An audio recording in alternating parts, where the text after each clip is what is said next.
कृपा सदैव बनी रहे। तो आज हम वैशाख मास में सुनी जाने वाली 5 प्रमुख कहानियाँ सुनेंगे। तो आप सभी कथाओं को प्रेम पूर्वक सुनिएगा और अगर कथाएं अच्छी लगें तो कमेंट बॉक्स में जय श्री हरि विष्णु जरूर लिखिएगा। सबसे पहली कथा गणेश जी की है। एक बुढ़िया माई थी, वह बहुत ही गरीब और दृष्टिहीन थी। उसके एक बेटा और बहू थे। वह बुढ़िया सदैव गणेश जी की पूजा किया करती थी। एक दिन गणेश जी प्रकट होकर उस बुढ़िया से बोले, बुढ़िया माँ, तू जो चाहे सो मांग ले। बुढ़िया बोली, मुझे तो मांगना ही नहीं आता, कैसे मांगू और क्या मांगू।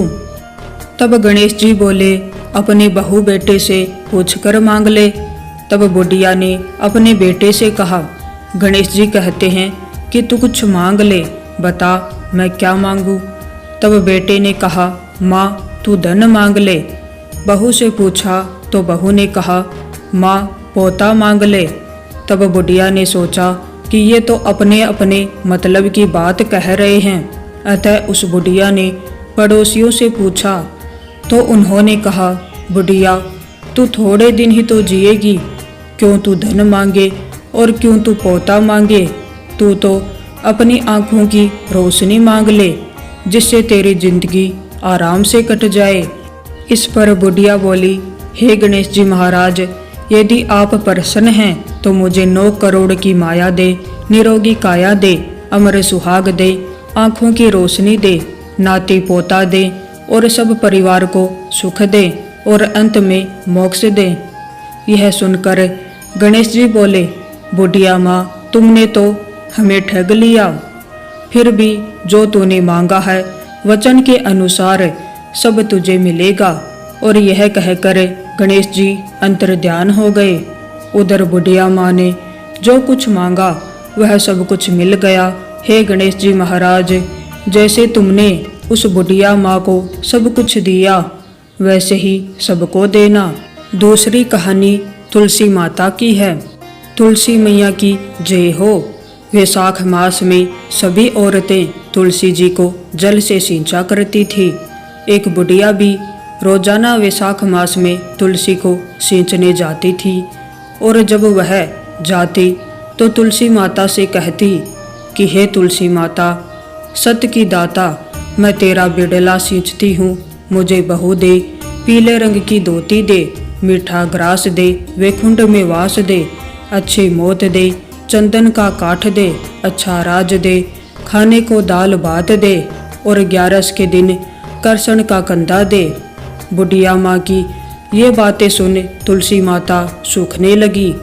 तुलसी माता को यूं सूखते देखे भगवान ने पूछा, तुलसी तुम दिन प्रतिदिन क्यों सूखती जा रही हो।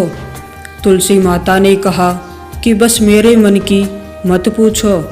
भगवान ने कहा कि मैं नहीं पूछूंगा तो कौन पूछेगा।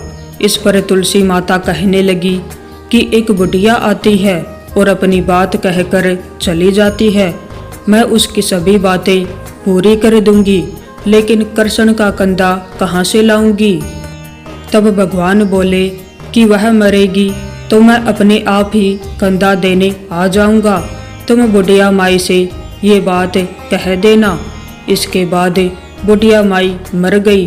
बुढ़िया के मरने पर सारा गांव इकट्ठा हो गया और उसका अंतिम संस्कार आने पर उसे उठाने लगे, लेकिन वह बहुत भारी हो गई, जिससे उसकी अर्थी टस से मस नहीं हुई।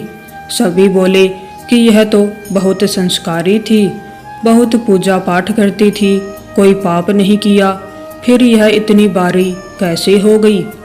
बूढ़े ब्राह्मण के वेश में भगवान आए और कहने लगे कि यह भीड़ कैसी है। तब गांव वाले बोले कि एक बुढ़िया मर गई है और वह इतनी पापिन थी कि उसकी अर्थी नहीं उठ रही है, बहुत भारी हो गई है। भगवान बोले कि मुझे इसके कान में कुछ कहने दो, फिर यह उठ जाएगी। भगवान बुढ़िया के पास गए और उसके कान में कहा, माई तू अपने मन की कर ले, पीताम्बर की धोती ले, मीठा ग्रास ले, वैकुंठ में वास ले, चटक की चाल ले, चंदन का काठ ले, झालर की झंकार ले, दाल बात को जी और कृष्ण का कंधा ले। भगवान की सभी बातें सुनकर बुढ़िया हल्की हो गई। भगवान अपने कंधे पर उसे ले गए। बुढ़िया को मुक्ति मिल गई और वह वैकुंठ को चली गई। हे तुलसी माता, जैसे आपने उस बुढ़िया माई को मुक्ति दी वैसे सभी को देना। कहानी अधूरी हो तो पूरी करना और पूरी हो तो मान करना। तीसरी कथा धर्मराज भगवान की है। पौराणिक कथा के अनुसार एक गांव में एक बुढ़िया रहती थी।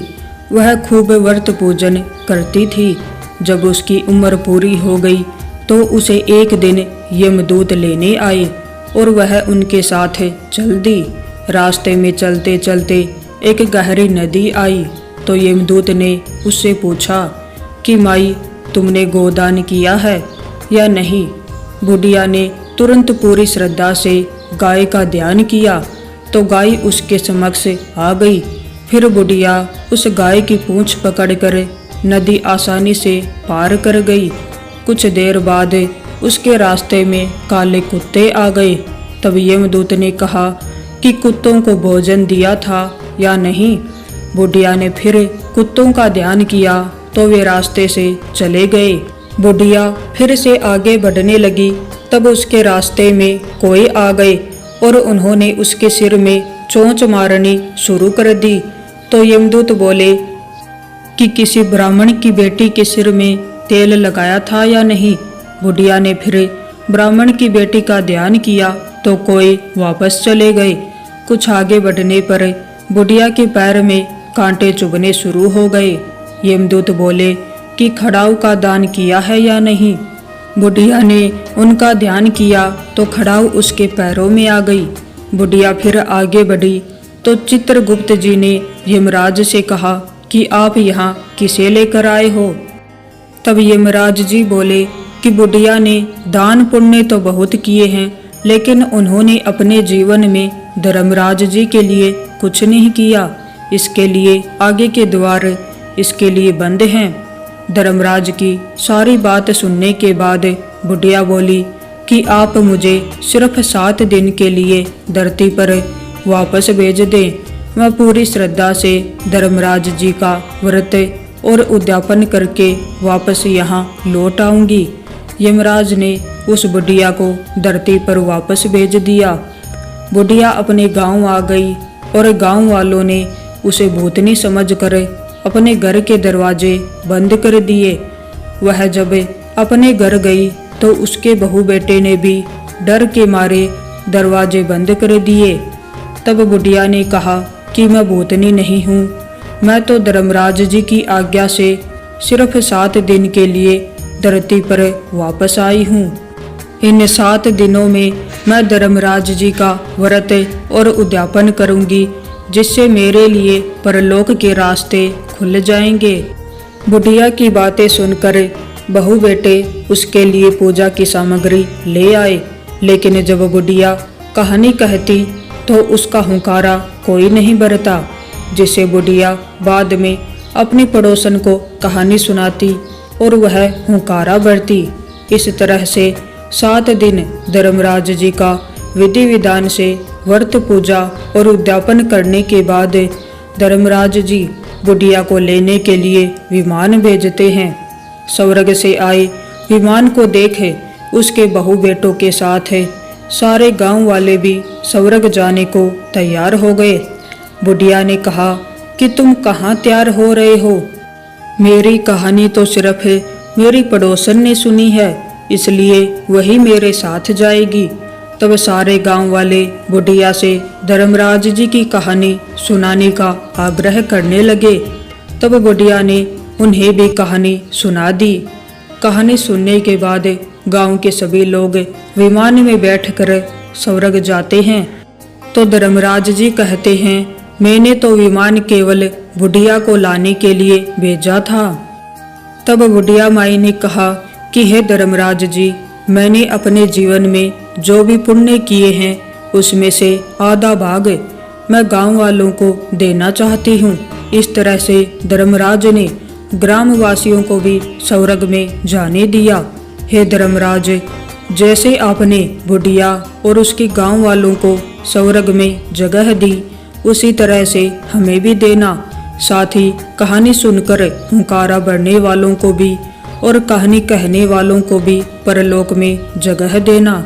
चौथी कहानी लपसी और तपसी की है। एक लपसी था और एक तपसी था। तपसी हमेशा भगवान की तपस्या में लीन रहता था और लपसी रोजाना 1.25 सेर की लापसी बनाकर भगवान को भोग लगाकर जीम लेता था।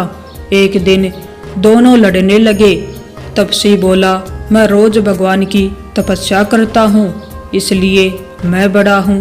लपसी बोला, मैं रोज भगवान को 1.25 सेर लापसी का भोग लगाता हूँ, इसलिए मैं बड़ा हूँ। नारद जी वहाँ से गुजर रहे थे। दोनों को लड़ता देखकर उनसे पूछा कि तुम क्यों लड़ रहे हो।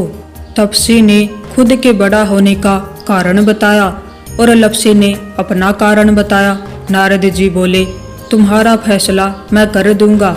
दूसरे दिन लपसी और तपसी नहाकर अपनी रोज की भक्ति करने आए तो नारद जी ने छुप कर 1.25 करोड़ की एक एक अंगूठी उन दोनों के आगे रख दी। तपसी की नजर जब अंगूठी पर पड़ी तो उसने चुपचाप अंगूठी उठाकर अपने नीचे दबा ली। लपसी की नजर अंगूठी पर पड़ी लेकिन उसने ध्यान नहीं दिया। भगवान को भोग लगाकर लापसी खाने लगा।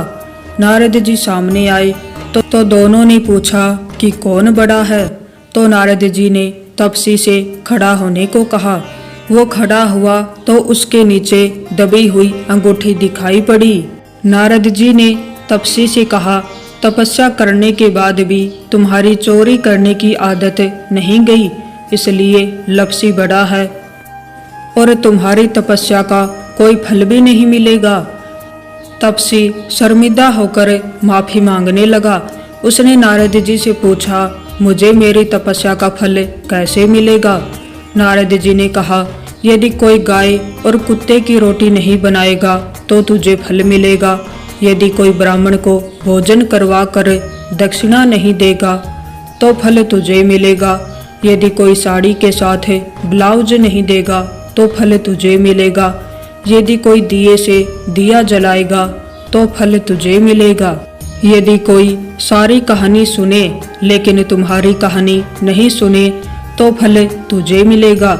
उसी दिन से हर व्रत कथा कहानी के साथ लपसी तपसी की कहानी भी सुनी और कही जाती है। 5वीं कहानी है गंगा जमुना की कहानी। प्राचीन समय में एक गांव था जिसमें 2 बहनें बहा करती थी। एक बहन का नाम गंगा था तो दूसरी बहन का नाम जमुना था। एक बार दोनों बहनें एक साहूकार के खेत से गुजर रही थी तो जमुना ने 13 दाने जौ के तोड़ लिए, जिसे देख गंगा बोली कि तुझे तो ग्रहण लग गया, तूने चोरी की है। इस पर जमुना बोली कि अब मेरा ग्रहण कैसे धुलेगा। गंगा ने कहा कि तुझे 13 साल तक साहूकार के यहाँ नौकरी करनी पड़ेगी, तभी तेरा पाप धुलेगा और ग्रहण से मुक्ति मिलेगी। जमुना साहूकार के यहाँ नौकरी के लिए जाती है और अपने लिए काम मांगती है। साहूकार उसे काम पर रख लेता है, लेकिन काम करने से पहले जमुना उसे कहती है कि मैं सारे घर का काम करूंगी लेकिन 4 काम नहीं करूंगी। जूठे बर्तन नहीं मांजूंगी, झाड़ू नहीं लगाऊंगी, बिस्तर नहीं बिछाऊंगी और दिया नहीं जलाऊंगी। 13 साल के बाद कुंभ का मेला लगा तो साहूकारनी भी कुंभ नहाने जाने लगी। जमुना ने उसे जाते देख कहा कि कुंभ के मेले में मेरी बहन गंगा मिलेगी तो उसे यह सोने का टक्का दे देना, इसे वह अपने हाथों से सुंदर चूड़ियां बना लेगी। साहूकारनी ने कुंभ के मेले में गंगा को वह सोने का टक्का दे दिया। गंगा ने उनसे वह टक्का लेते हुए कहा कि मेरी बहन को कहना कि उसके 13 वर्ष पूरे हो गए हैं, अब वहाँ से वापिस यहाँ आ जाए। साहूकार वह साहूकारनी वापस घर आए तब जमुना मटके में पानी भर रही थी। दोनों जमुना से बोले कि हमने सोने का वह टक्का तेरी बहन गंगा को दे दिया था और उसने कहा कि तेरे 13 वर्ष पूरे हो गए हैं, इसलिए अब तुम वापस जाओ।